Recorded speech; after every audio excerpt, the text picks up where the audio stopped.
Shalom. I'd like to speak for a few minutes about the Torah and Haftorah readings on Rosh Hashanah. Following a Braita found in Megillah, folio 31a, we have specific readings for Rosh Hashanah and Yom Kippur, and I would like to focus on three of them. On the first day of Rosh Hashanah, we read, of course, Genesis chapter 21, about the birth of Isaac. Sarah demands that Abraham banish Hagar and Ishmael from their tents, and he does so. Isaac goes on to become the second of the Avot, the patriarchs, while Ishmael also becomes the head of a great nation. In the Haftorah, the first day of Rosh Hashanah, first book of Samuel, chapters 1 and 2, Hannah is barren. She prays to God for a son and promises to dedicate him to the service of the tabernacle all the days of his life. God grants her wish. She gives birth to Shmuel, dedicates him to the Mishkan in Shiloh, and he grows up and becomes the prophet Samuel. And finally, on the second day of Rosh Hashanah, we read the story of the Akedah in Genesis chapter 22. After Abraham waited for 100 years to have a son who would inherit him, in other words, Isaac, God tells him to sacrifice his beloved son Isaac on Mount Moriah. At the last moment, an angel stays his hand, and he sacrifices a ram instead of his son. The question, of course, is why?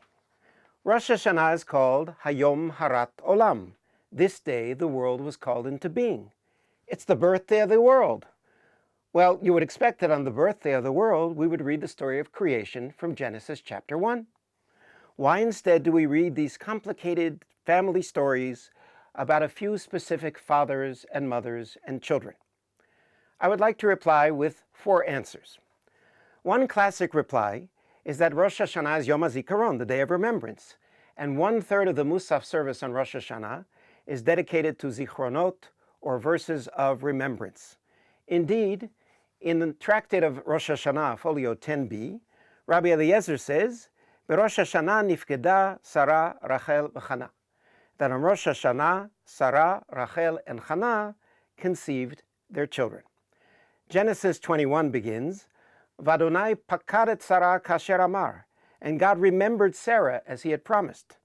Hannah says in verse 11, Imra'o tireh bo'ani amatecha uzichartani v'lo tishkach et amatecha.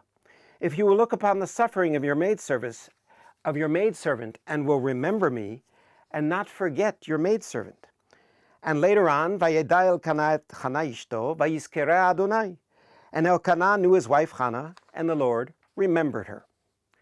The second explanation usually given is that on Rosh Hashanah and Yom Kippur, we repeatedly ask God to forgive us for the merit of our ancestors, B'zchut Avot, or today we would say B'zchut Avot V'Imahot.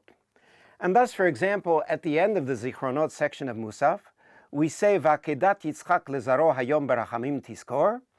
On this day, remember in mercy unto his descendants the binding of Isaac. So therefore, we read these Torah or Haftorah readings so that God should forgive us for the merit of our ancestors. A third explanation is based on the Mishnah in Tractate Yoma 8, Mishnah number 9. We are told there that on Yom Kippur we have to atone for sins ben adam lamakom, between a person and God, uben adam lachavero, between one human being and another. In this Torah and Haftorah readings, we encapsulate these concepts. For example, in Genesis 21, we are told there about the challenges of ben adam lachavero, about interpersonal relations, the complicated family dynamics of Abraham, Sarah, and Hagar, Isaac, and Ishmael. In 1 Samuel 1:2, we hear about the rivalry between Hannah and Pninah, the 2 wives of Elkanah, but we also hear about ben adam lamakom, about Hannah's vow to dedicate Samuel to God.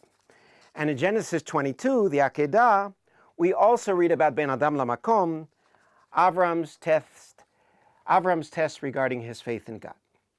Finally, as Rabbi Sidney Greenberg and others have pointed out, these readings focus on 3 young boys, Isaac, Ishmael, and Samuel.